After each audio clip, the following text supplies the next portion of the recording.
This is Get Sellers Calling You, and I'm Beatty Carmichael. Learn more at our website at getsellerscallingyou.com.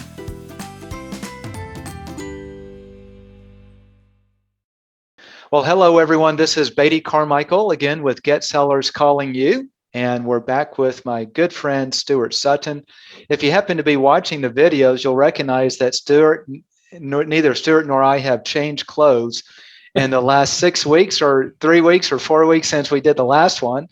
What actually happened is we got to the end of the last podcast and Stuart said, "Oh, we didn't talk about micro lists, and this is really important." So we're doing another podcast because this is really, really cool. And I think you'll get a lot of value out of it for those of you who are marketing to a list for your real estate business. So with that as a kind of a longer introduction, welcome back, Stuart. It's good to see you. It's been a while. Well, thank you. And I think I'd be interested to see how many people actually noticed that if you hadn't said anything. I know. They probably wouldn't. But now they're going to go back and watch them and just to see. So, it's interesting. I've done some testing. Testing is probably the wrong word. I've done some observation.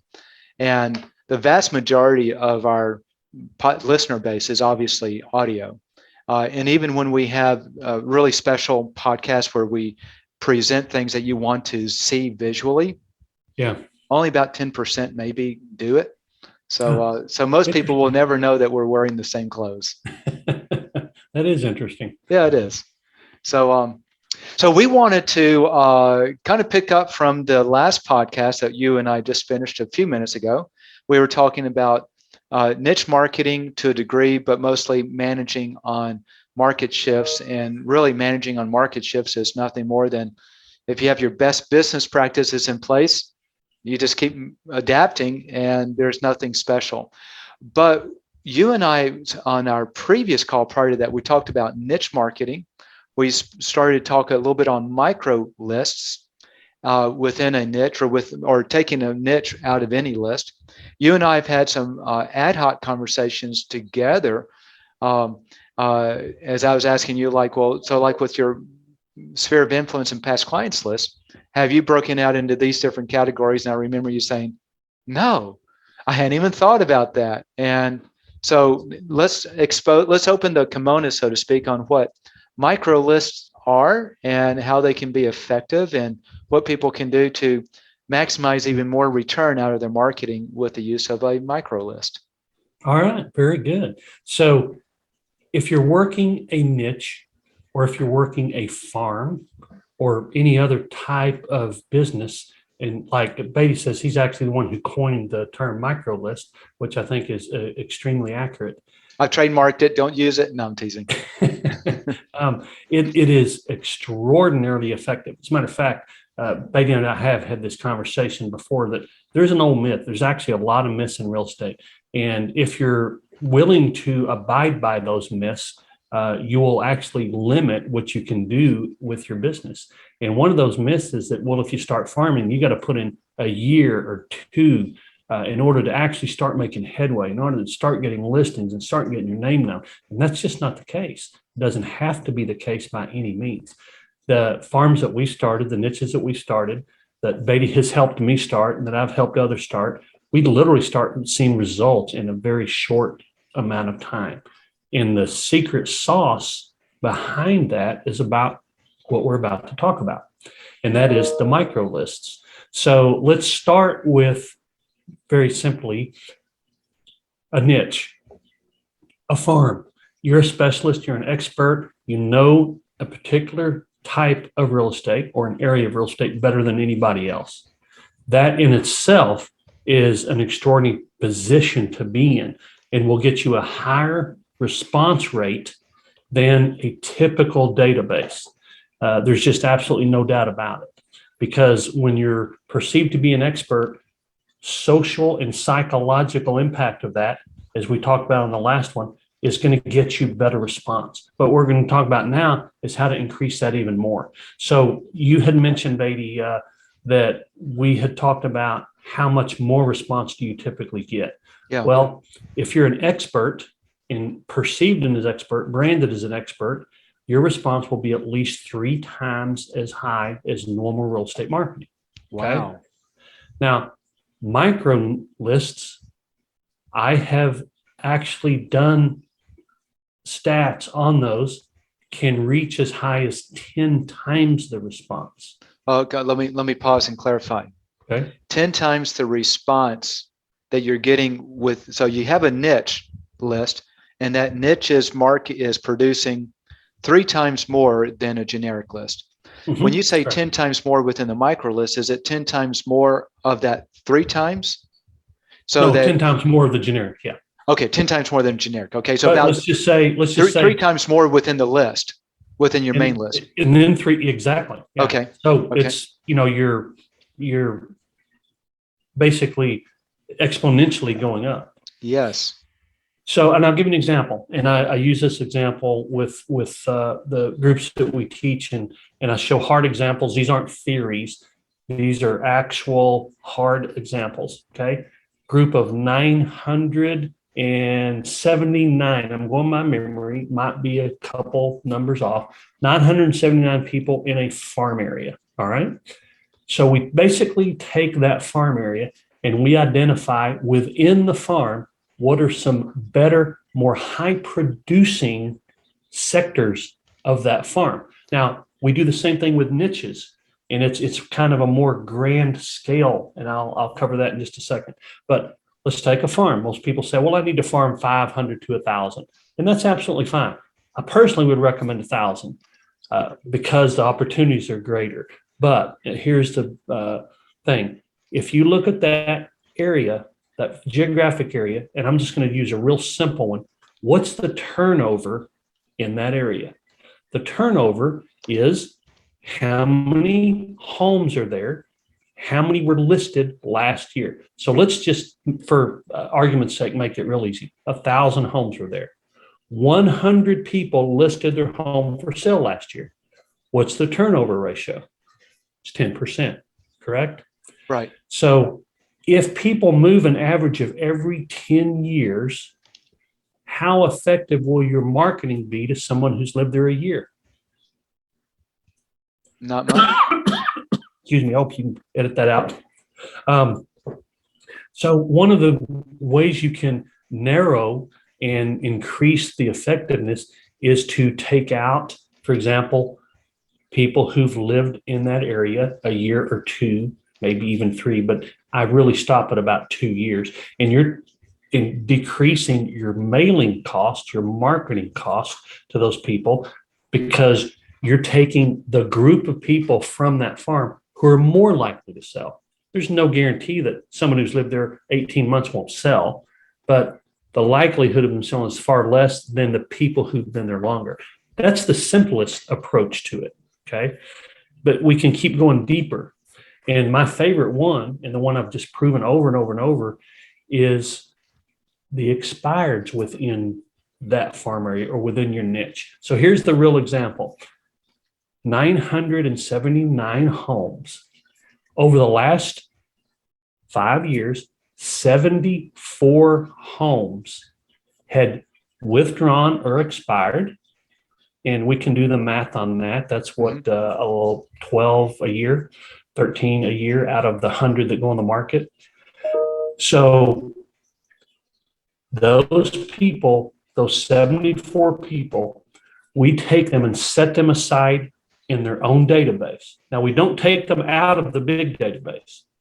You're just Now, going to this send is kind of them where I have to different try to paint content. a picture. You're just Yeah. going to send them different content, This is additional where I'm content.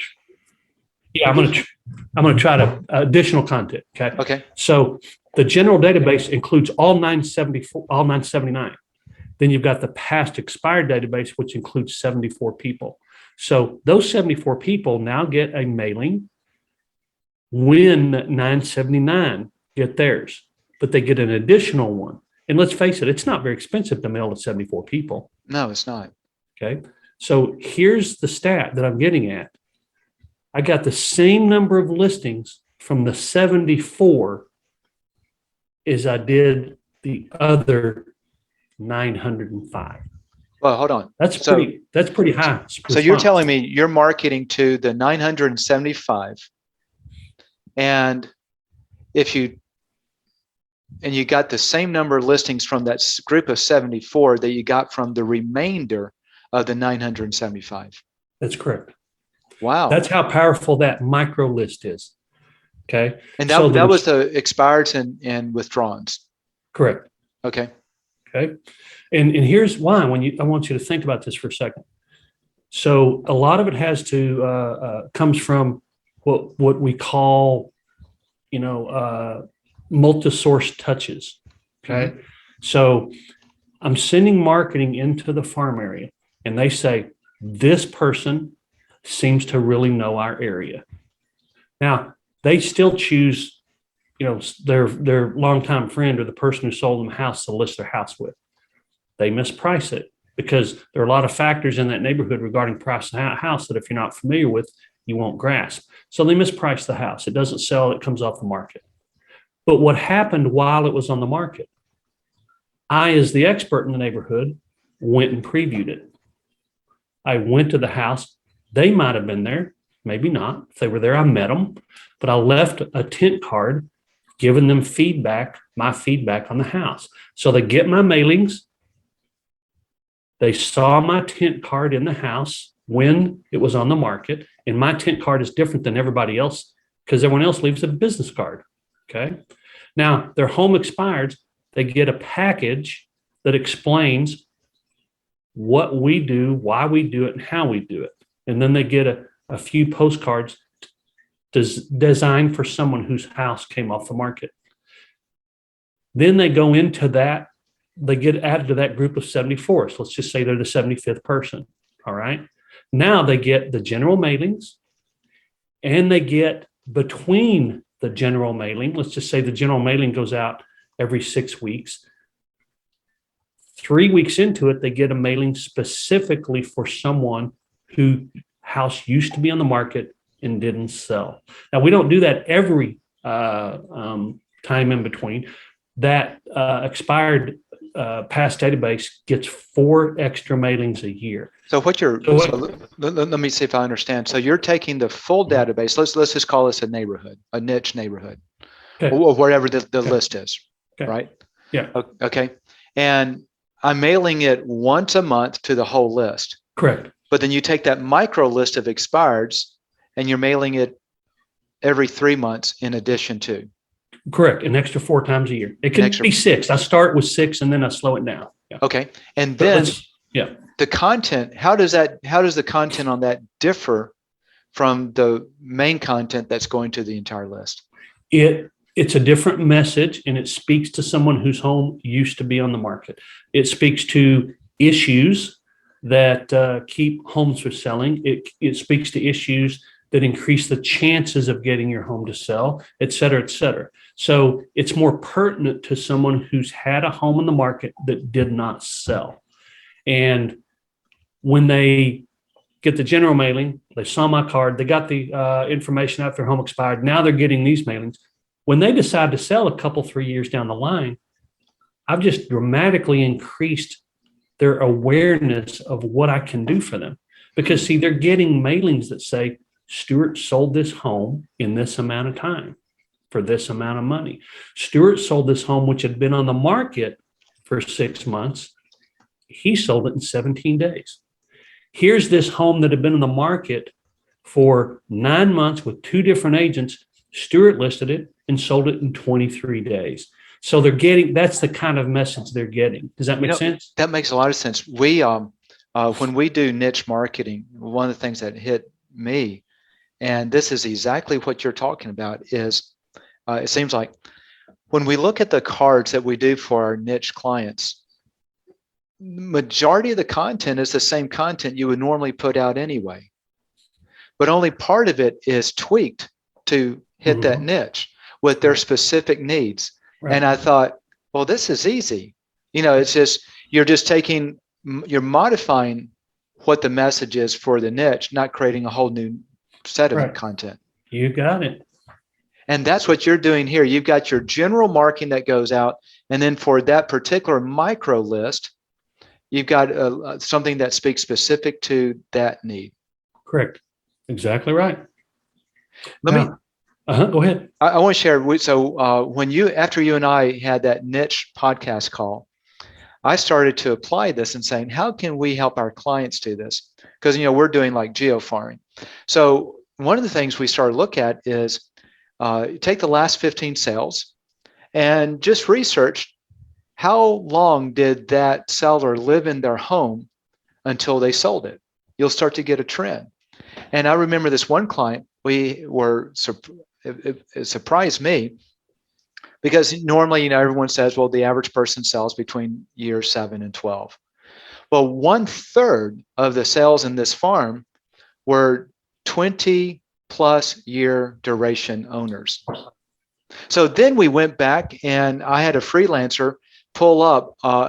Actually, we acquired the list, and so we already had the length of residence, and 10% of the list was 20%, 20 years or older in terms of length of residence. So now you have 1/3 of the sales coming from 10% of the list. There you go.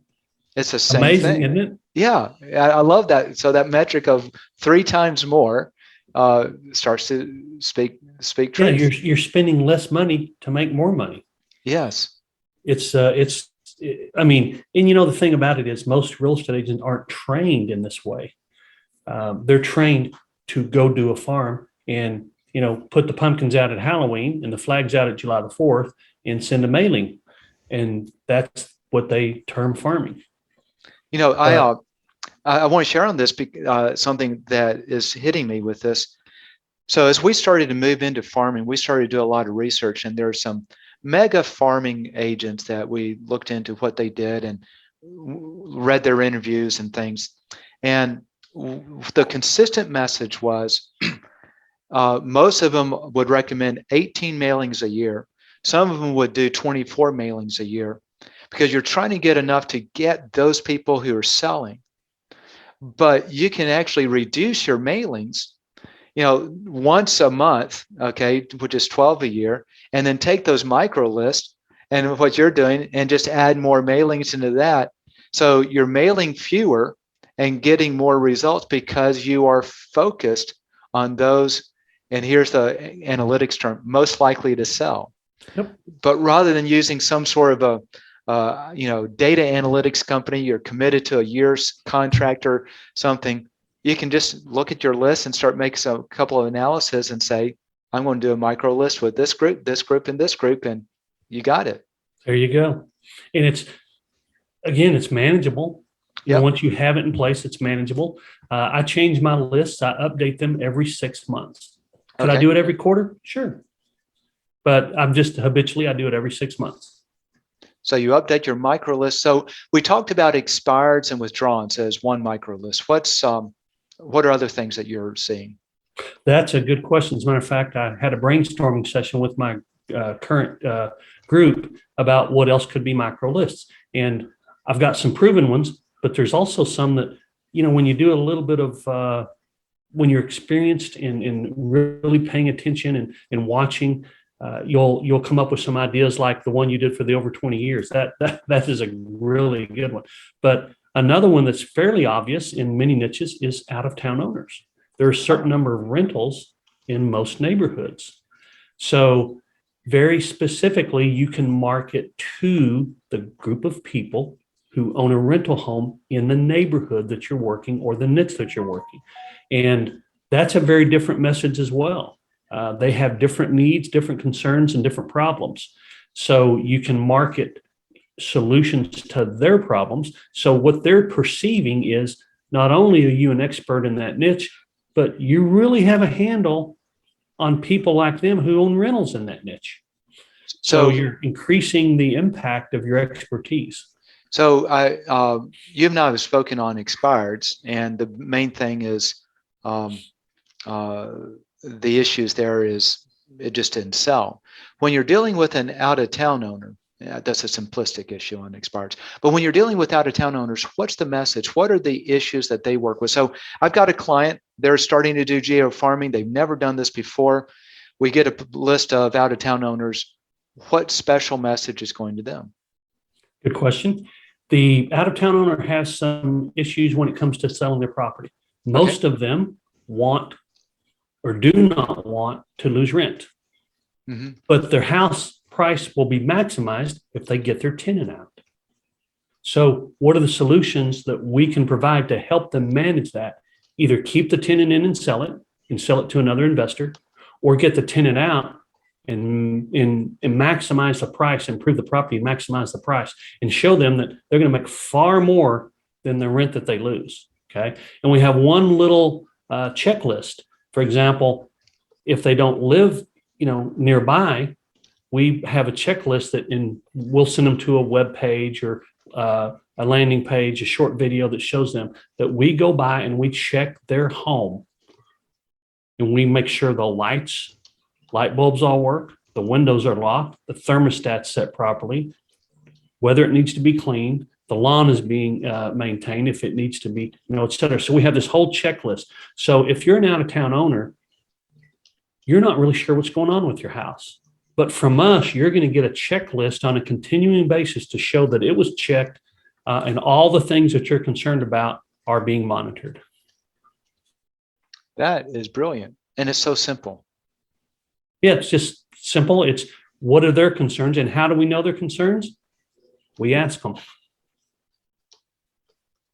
That is really simple. And that's the thing I think I'm pulling out of the micro list is it's not crazy stuff that sets you apart. It's just the simple things. You know what? It's interesting is the things that we take for granted, our processes that we take for granted. I mean, do you really think that somebody who lives in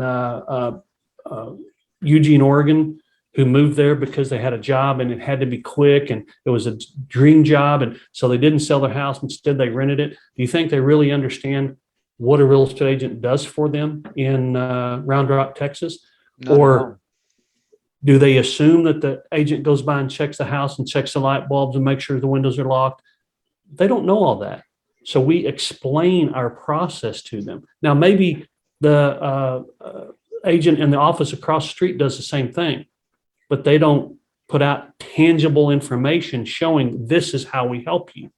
And we do. And it goes all the way back to Claude Hopkins. And I know you know who Claude Hopkins is. Right. How he was known for launching so many products in his time, is he would explain the process and the benefit to the consumer about why this was done and the effort and the sacrifice and the determination to make it the best for the customer. Well, guess what? The competing product did the same thing. They just didn't explain to the consumer what they did. So that's kind of the approach we take with that, with micro lists like that. Very brilliant. What other lists are? So you got expireds, out-of-town owners. Well, it depends on your niche, quite sincerely. Okay. So, for example, my niche, a very good one for me, is people with senior tax exemptions, because someone with a senior tax exemption is very likely to sell their property, because I work in small acreage. Guess what? Kids are grown. They don't need to have a pony for the kids anymore. They don't want to take care of 2.3 acres. They're ready to move back into a subdivision. So I have a separate list of people over 65 in my niche. Now that might not be the same with condos. Right. Okay. Let me ask you a question. Do you ever have any of those in your niche that are what I'll call them the feet first sellers? I'll leave feet first. I'm going to live here till I die. And so either it moves into that direction, or maybe the kids finally say, Dad, you can't live there anymore. You need to go to a home. Do you have many of those? Oh, I sure do. As a matter of fact, I sold a house for just a fascinating gentleman, 95 years old, mowed his 2 acres himself every Saturday. Wow. And his son is my attorney. And he said, you know what, I finally talked my dad into moving, and, he wants you to come over and take care of it. But yeah, and so those people who, finally they're going to move into whatever situation is, whether they're moving in with the kids or moving into assisted living or whatever the case is. So yeah, that's actually in my area. a fairly big part of my business is people who are, hey, I'm leaving the acreage and where I'm going is it. That's the last place. Let me suggest that this is another one of our clients. She was in an area where these people live there all their life. They're getting older and they either die in that home or they move to a nursing home. And so it's that type of scenario. I said, well, why don't you just take a list? You can look up on these databases like whitepages.com and been verified. And for those people who are like 70 plus and maybe starting to get to that point of losing their cognitive abilities and their kids are taking, not that 70 does that, but it's at some mark, and append the adult children to your list as a micro list. And now you can mail to the adult children of that list and also have your micro list specific to them. Have you ever, would something like that work? Absolutely, it would. No doubt about it. And another thing that that a few people have done, I haven't, but I know some agents have done it very successfully, is they basically work with probate attorneys. And so the probate attorney will call them when it's time to list a house that someone did say, I'm never leaving here. Right. And they didn't. So now the probate attorney is taking care of it. So what are some other micro lists that that either you use or that you've thought about that might be applicable for someone else? Well, again, it's going to depend on the niche. So let's think about some different niches. If you work golf course homes, it might be homes that are actually on the golf course and not just in the golf course community. One of the things that we did with one of my agents was we went and identified the best selling homes within her niche. And it turned out there was a certain price range and a certain size home, one story, that sold better than all the other configurations, and et cetera, et cetera. So we pulled a micro list from her niche and set that aside and started marketing to that. And it worked very, very well. So it could simply be a type of property within the type of property. But hold on, that takes work. I mean, unfortunately, you're going to actually put work into this? Unfortunately, yes. But what a brilliant thing, so give me some, just a broad idea. Out of all the homes in that list, what percent were that one style, and how many homes were of that style? Does that make sense what I'm asking? Yeah, I actually do. I remember those numbers. It was about 11% were that style. Okay. And those 11%, those homes, when they went in the market, sold faster than any other home, any other type of home. And they sold closer to asking than any other type of home. Now, there were lots of different types of homes, but this particular size and configuration and price range was really kind of the bread and butter and what people really liked within that neighborhood. Interesting. And so it really worked very well. That was 11% of the list, that home style? That's correct. And do you know what percent of the sales it was producing? Yes, it was still about 11% because okay. There weren't any more of them selling. In other words, more of those people didn't sell, but those homes sold better faster, sales. Closer Okay. to asking. Yes. So you had a better quality listing when you got one of those homes. Okay. That makes perfect sense. We were talking about your past client sphere of influence, your personal list, and some things you can do to create a micro list out of that. Because just this is kind of FYI for everyone. There are some studies that are done statistically, and I know, Stuart, you probably, your data supports maybe not these numbers, but fairly close, that your past client sphere of influence by far, 8, 10 times maybe more results than just a generic list. Most people have past clients in sphere of influence. Absolutely. And if you're not marketing to them, you're losing a lot. In fact, if you've read the book, The Millionaire Real Estate Agent, right, Stuart? as I catch Mhm. you, just as you drink some water. Um, they found this was Sorry, interesting. yes, yes. Yeah, no problem. Sorry about that. They found that um, when they did the study, those people who were successfully engaged with their list, keeping a relationship warm and also keeping touches warm, that they were averaging 17 sales a year, 17 sites out of every 100 people on that list. By the time you get referrals and repeat sales and things of that sort. So that past client sphere of influence list is just really hot. Here's, by the way, maybe a micro list.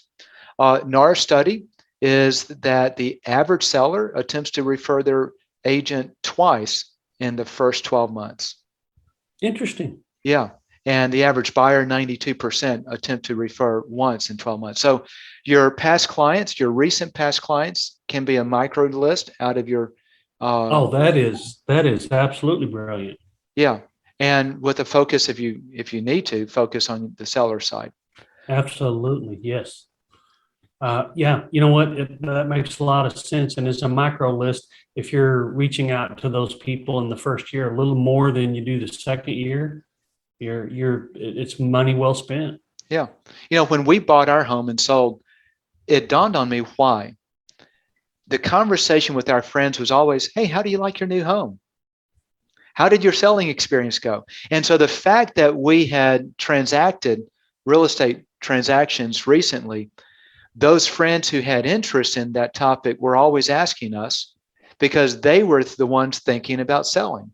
Right, But we don't really engage with people that are thinking about selling and they're talking to us about our experience. So this is why that most recent right, transaction client is likely right. producing more referrals. It makes sense because after you've moved 3 years, people don't go, well, how'd you like your experience 3 years ago? Right. So anything else that we can talk about with microlist that either you're doing, you're seeing, you're experiencing? Um, yeah, you can actually go farther into property types within a property type. I'll give an example. On acreage, I have a micro list of homes above a certain acreage. There are a lot of homes at certain acreage levels that get harder to find and in more demand at a certain level. So we do a micro list of those. Okay.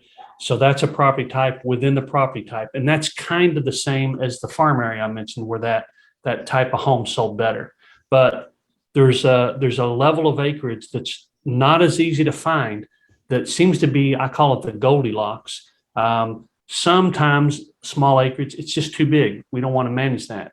Sometimes it's just too normal. In other words, it's in a neighborhood, there's restrictions, et cetera. That in betweener is really hard to find. So that's what we keep a micro list of and market to. And whatever your niche is, it's probably going to exist. Let's just say you specialize in condos. Well, microlist might be condos in gated communities with secure entrances. So you've got to actually take it on yourself to be purposeful and look for where those micro lists might exist within your niche or your farm. So explain then to me how you go about identifying a microlist. Well, a lot of it is understanding your market. In other words, I didn't just happen on the acreage that I call the Goldilocks size.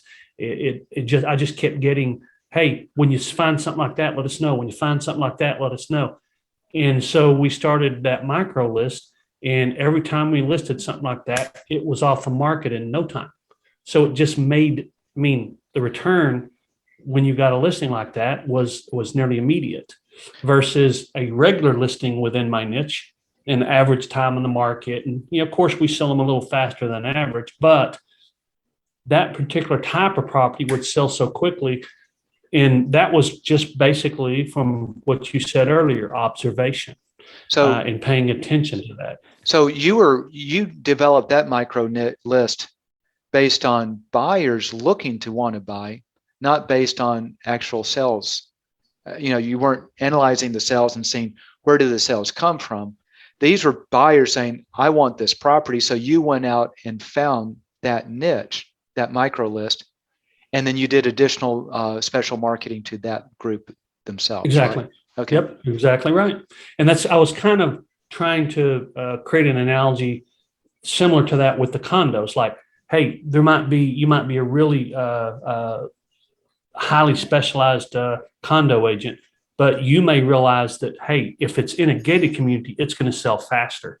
And I don't know that to be the case. I'm just using it as an example. Okay. So wherever you are, whatever your niche is, let's just say your niche is homes with views. Okay. You may find out that, hey, if I have a home with a view and it's priced under $1 million, I'm going to sell it like that. So you might identify the smaller homes or the less expensive homes, even though maybe homes with views in your area are all expensive, but everyone thinks, well, you can't get into that for under $1 million. Well, yeah, you can. Here are some of them, so if you understand your market and you can create a micro list so that when you get a listing like that, it flies off the market. Now you're making your job a little bit easier. So Okay, whatever your niche is, there are micro lists that you and I aren't going to sit here and identify. You have to identify it by being part of that market.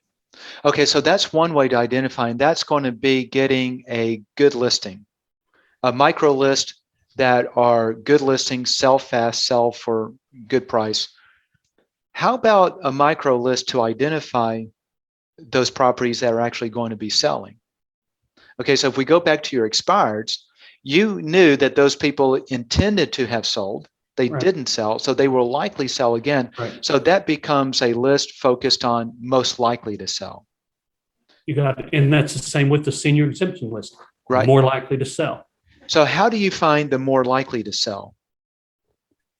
So I've got a list of some sort, a niche that I'm focused on. How do I go through and identify a micro list of most likely to sell so I can focus special effort on them? Well, that's a good question. I'm not sure there's an actual formula for that.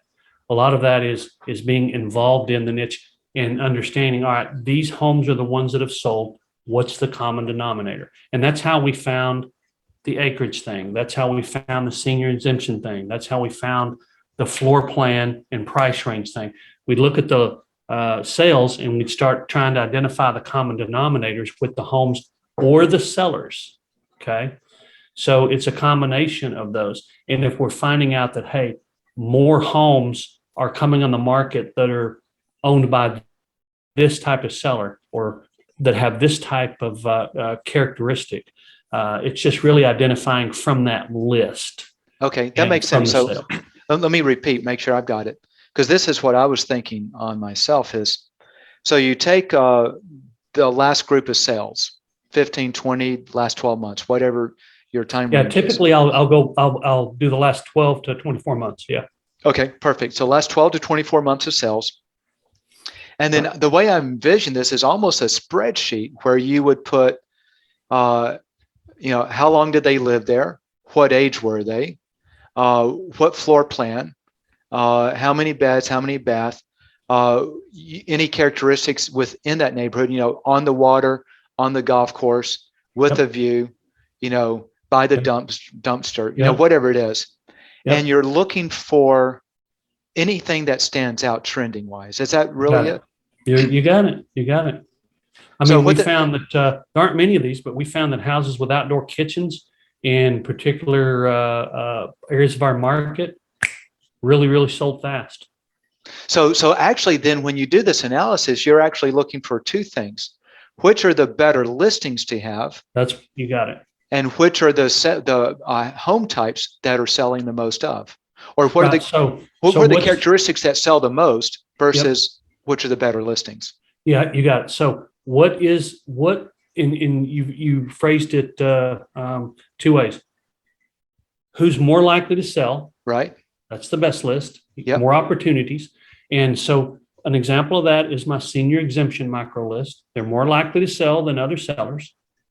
And then what listings are best when you get them? Now, you can't say, hey, a senior is a better listing because they're easier to work. I mean, you can't go down that path. But a better listing to get is a listing in that acreage range that I described earlier, or in that price range, in that neighborhood that I described earlier. Those are the best listings. So I think both of those make good micro lists. Someone whose home expired and they haven't relisted, more likely to sell. Somebody who owns a one-story home between 24 and 2,800 square feet, price from 500 to 600, more likely to sell fast. I love it. So most likely to sell and better listing to get. Those are the two categories You got you're it. looking for when you analyze that. And You for got it. now, most agents that I've worked with are not very analytically minded. So if you're listening to this and you're feeling like you're about to cave in because this isn't your skill set, find someone who's a computer nerd, someone who doesn't like to deal with the public. They like to close their doors and work on their computer. Those are the people, because that's who I am. Okay. And those are the people you say, hey, I got a project I want to hire out to you. And let them look at that data and analyze it, because you'll find that that's what they love to do. And Yeah, you I've got an may, agent who I mean, she just loves spreadsheets. She can yeah, manipulate, do all the data.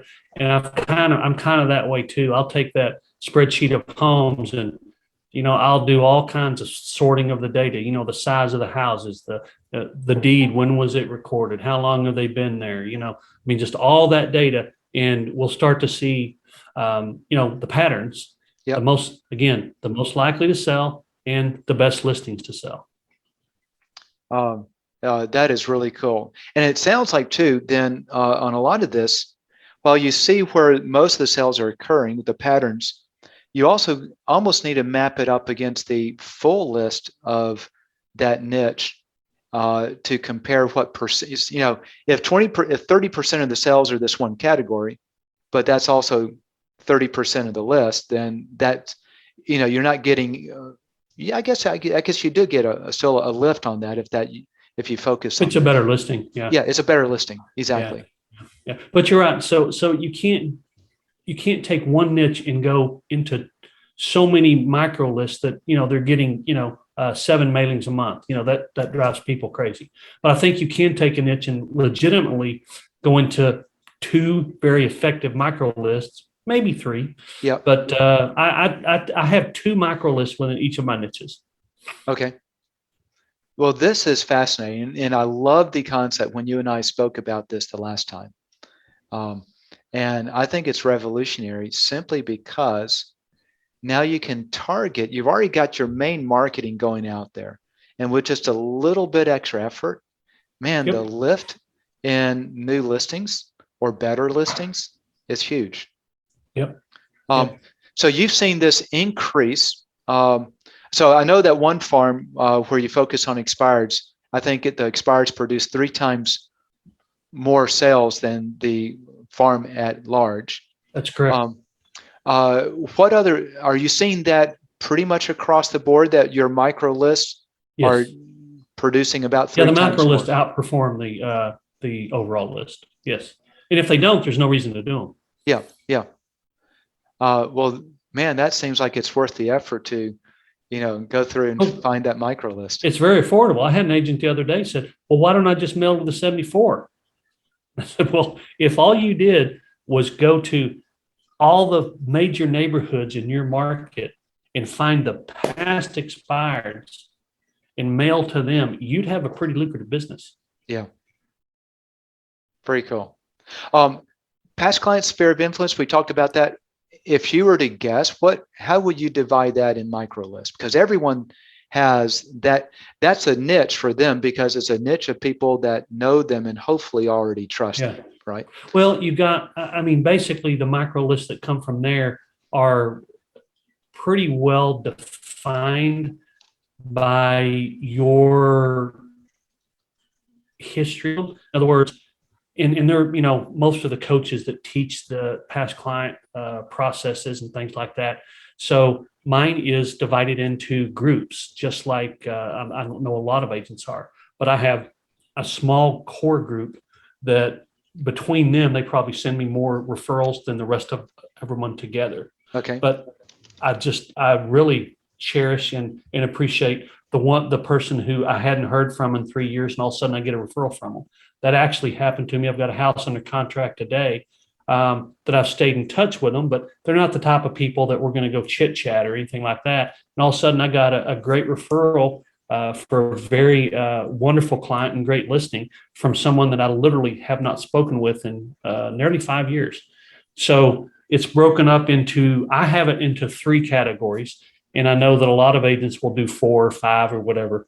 But basically, I market to those people that send me the most referrals. I market to them the most. And then I've got my second and my third groups, and I market to them a little bit differently. So do you the send this? micro lists really would probably. Do you send? So if What's you that? look at, because this may also simplify microlists, with your 3 groups combined, do any of them get a common marketing piece? Yes, they all get a common marketing piece. Yes. And then you're just taking those 3 groups and adding more and modifying it to. That's correct. Okay. Yeah. Okay. Yeah. So for example, if someone sent me referral anytime in the year 21, they got a really nice gift at Christmas. And if they didn't send me one in 21, but they sent me 2 in 20, they still got the gift. They have to go several years before they quit getting the gift. Right. Very good. Yeah. Well, this is fantastic. Before we wrap up, anything else that comes to mind that you would love to share with our listeners? No, I guess it's just a matter of, and I think you said this on the other podcast, it doesn't sound exciting, but consistency is everything. If you implement this process and are consistent with it, and it's probably surprising to you because you came into the real estate business from being very successful in another arena. I've always been in the real estate business, but it's surprising to me how many agents, and I've seen it as recently as this month, had great success doing something and then quit doing it. Really? So consistency with that process is everything. Just be consistent with that niche, with that farm, with the micro list. If you aren't consistent with the micro list, it's not going to be beneficial to you. But the micro list is so powerful. And there's some very obvious ones. For sale by owners, for example, it's another micro list. There's some very obvious ones that it's really the secret sauce toward getting a farm started quickly. And we'll go back to, the old myth that it takes a long time. It does not have to if you really pay attention and focus on those micro lists within your niche. The consistency. I remember one of our early clients, she got a listing, and she was a brand new agent, so she had no sales to show off.